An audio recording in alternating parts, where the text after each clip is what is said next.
Welcome students on my YouTube channel Education Hub. Today we'll study second part of secondary sources of information. Reference sources. Reference sources are made for ready reference. जो reference sources होते हैं वो ready reference के लिए होती हैं. आपको किसी भी चीज का solution चाहिए, किसी कोई आपकी query है उसका solution चाहिए तो आप reference sources को consult करते हो. The purpose of these sources is to provide information practically on any topic readily. Reference sources such as dictionaries, encyclopedias, almanacs, atlases, etc. are research tools that can help you with your paper or project. Reference sources are designed to be consulted rather than read through. Reference material can be arranged alphabetically, topically or chronologically.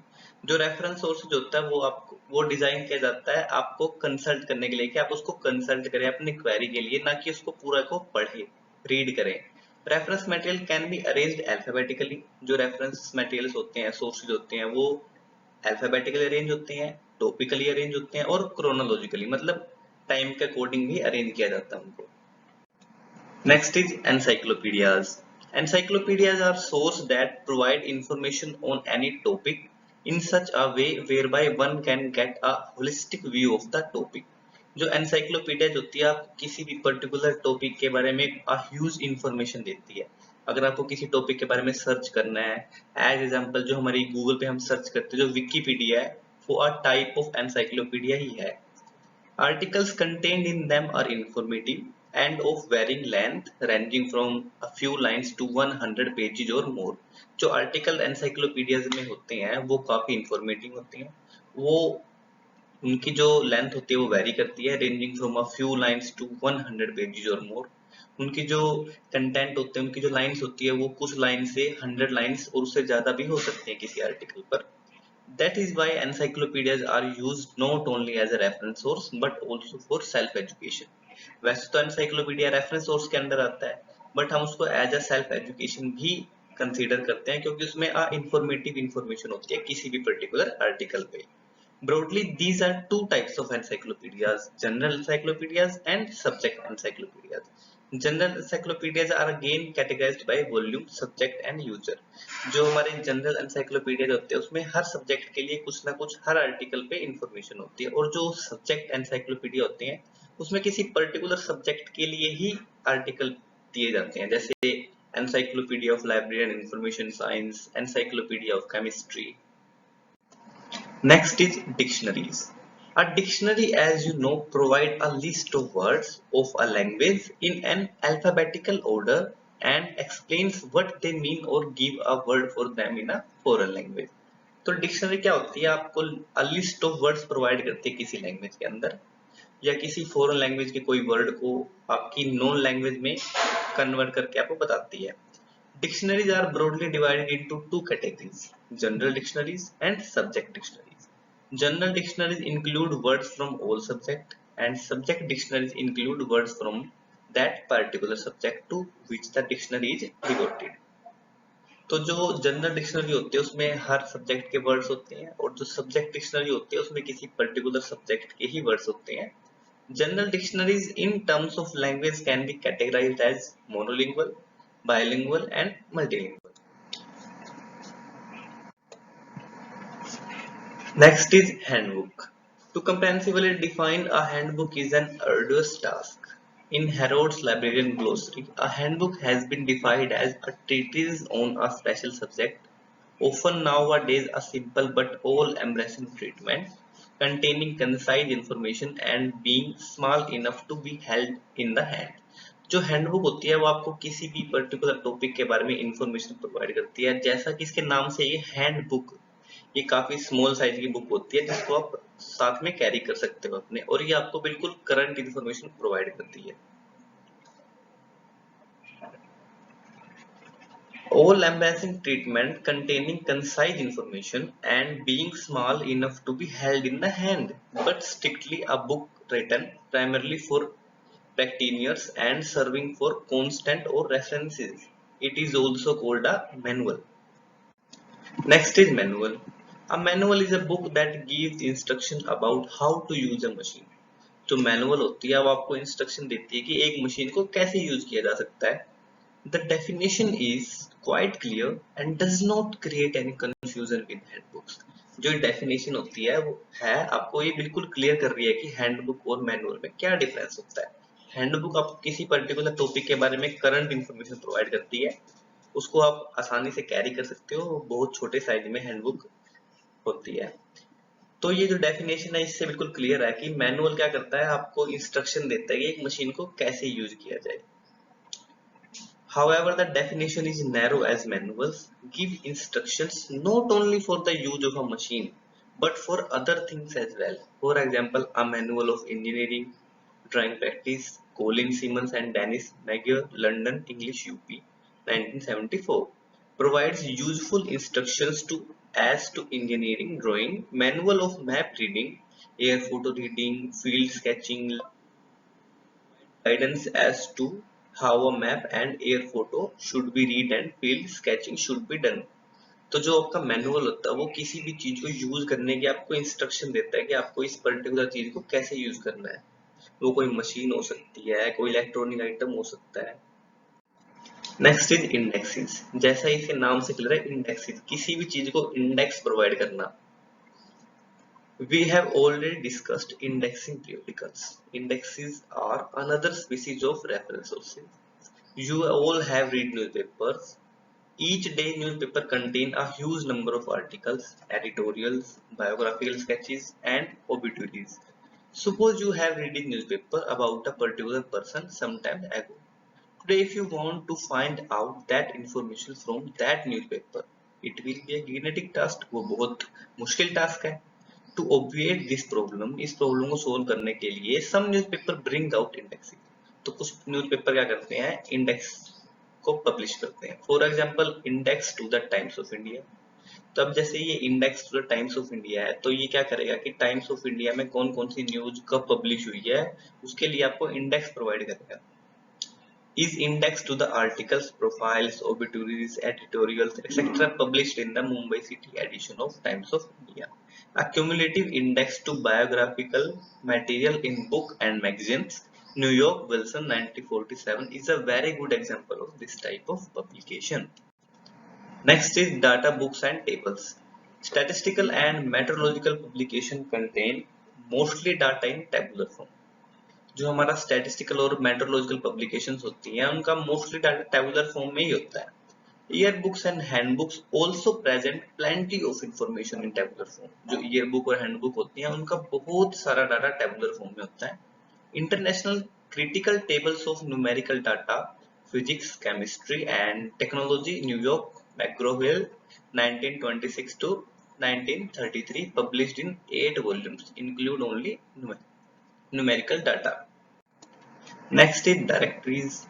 A directory lists names of person, institutions or organizations of a particular area. This area may be locality, resident directory, a town, telephone directory, a country, directory of British Association and Association in Ireland, Beckman and CBD Research Ltd, or the world. The world of learning is an important directory. London, Europa, 1947. Our directory may include very brief information such as the name, address and telephone number as we normally see in a telephone directory.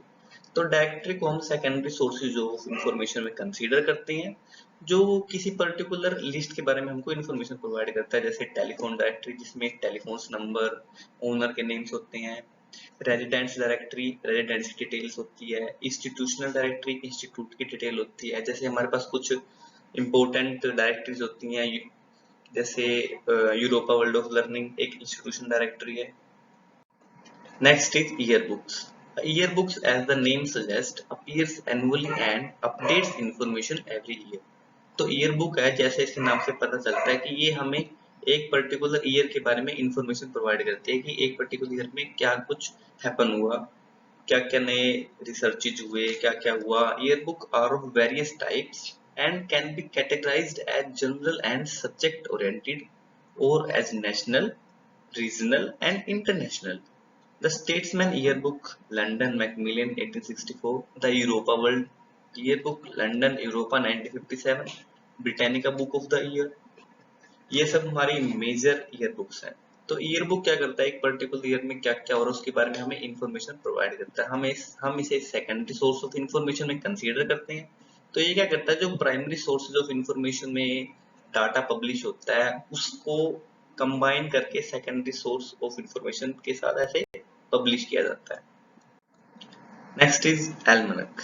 By definition, an almanac is an annual calendar containing important dates and statistical information such as astronomical data. The various almanacs published in our country, usually called Panchang, provide data in chronological order of all the days of the year. Under each date, the information gives includes the date according to Indian calendar such as Sambat, Christian calendar, Muslim calendar etcetera, name of the day. जो हमारा एल्मनक होता है, आपने घरों में calendar देखे होंगे, उसके ऊपर हिंदू डेट्स लिखी होती हैं। एज ए मुस्लिम कैलेंडर होता है, क्रिश्चियन कैलेंडर होता है, संबत कैलेंडर होता है।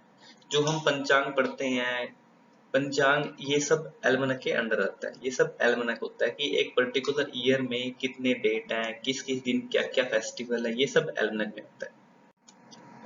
Next, geographical source of information, maps, atlas, globe, gazetteer, guide books. Maps. A map is a sheet of paper or similar material on which the Earth's surface or a part of it shown indicating countries, ocean, sea, mountains, river, deserts, road, etc.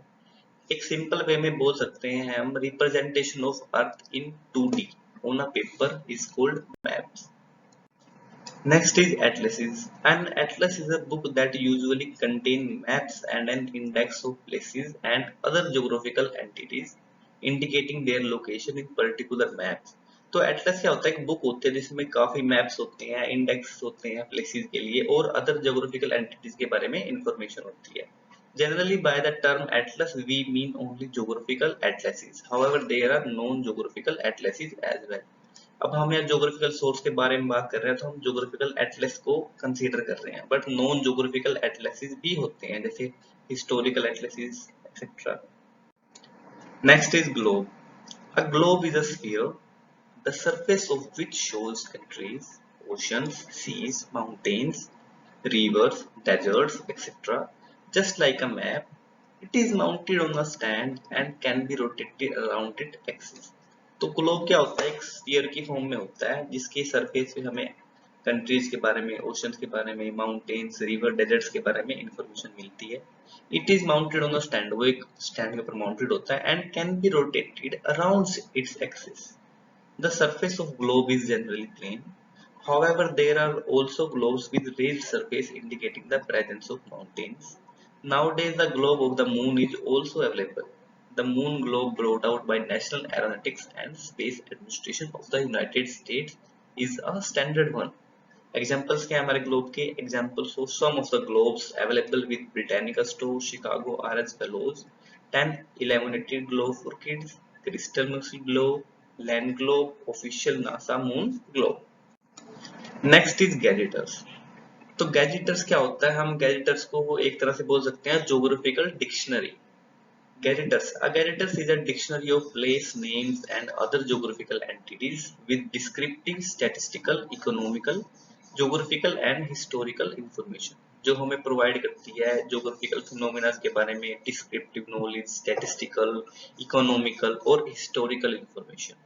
Sometimes a gazetteer is called a geographical dictionary. Example, Webster New Geographical Dictionary. Other geographical dictionaries provide meanings and definition of geographical terms. Gazetteers can be categorized as international, national, state, and district.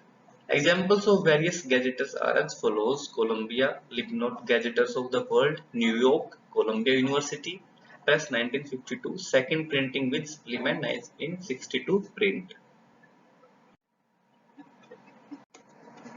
Next is guidebooks. तो guide book क्या होती है, आपको किसी particular place के लिए guide करती हैं, हिस्टोरिकल मोन्यूमेंट्स के लिए गाइड करती हैं. Guide books are usually meant for tourist and provide various information usually required by them for a place of tourist interest. These books provide such information as when to go, how to go, where to stay, what to see, what to eat, where to shop, etc. अब as example हम मनाली घूमने जाएं तो हम वहाँ की guide book को consider करेंगे कि वहाँ पे अच्छे अच्छे होटल्स कहाँ पे हैं, टूरिस्ट प्लेसेस कहाँ पे हैं। उन टूरिस्ट प्लेसेस की हिस्टोरिकल इंफॉर्मेशन के बारे में हम गाइड बुक से पता कर सकते हैं। In addition, information regarding visa, money, exchange, weather, etc. is also given. Usually, guidebooks cover a region, a country, or a city. Fodor's guides are the famous. It has published guidebook for a large number of countries of the world and a few major cities. These guidebooks are updated quite frequently. Lonely Planet is also a famous publisher of guidebooks. Some examples are given below. Fooders India, 6th edition, New York, Fooders 2008 print. Next is biographical sources. A biography is an account of someone's life. तो biography क्या होता है? किसी की life के बारे में होता है। Biographical sources appear in the form of biographical dictionaries and individual biographies. तो बायोग्राफी से हम क्या समझते हैं? कोई पर्टिकुलर पर्सन है, कोई फेमस पर्सन है, अगर वो खुद अपने बारे में लिखता है तो ऑटोबायोग्राफी, और अगर कोई अदर राइटर उसके बारे में लिखता है तो बायोग्राफी। तो बायोग्राफिकल सोर्सेज क्या होते हैं? जो हमारे इंपॉर्टेंट पर्सन है, महान लोग हैं, उनकी जो डिटेल्स होती है, उनके बारे में इंफॉर्मेशन होती है, वो हम बायोग्राफिकल सोर्सेज से लेते हैं। तो जैसे बायोग्राफिकल डिक्शनरी से ले सकते हैं या इंडिविजुअल बायोग्राफी से। बायोग्राफिकल डिक्शनरीज आर तो three types: who is who was who, and a combination of both. These are all general in nature. These are also biographical dictionaries devoted to various subjects. Who is who provides biographical information about various person who are living. जो who is who है वो information provide करती है जो अभी जिंदा है, जो अभी।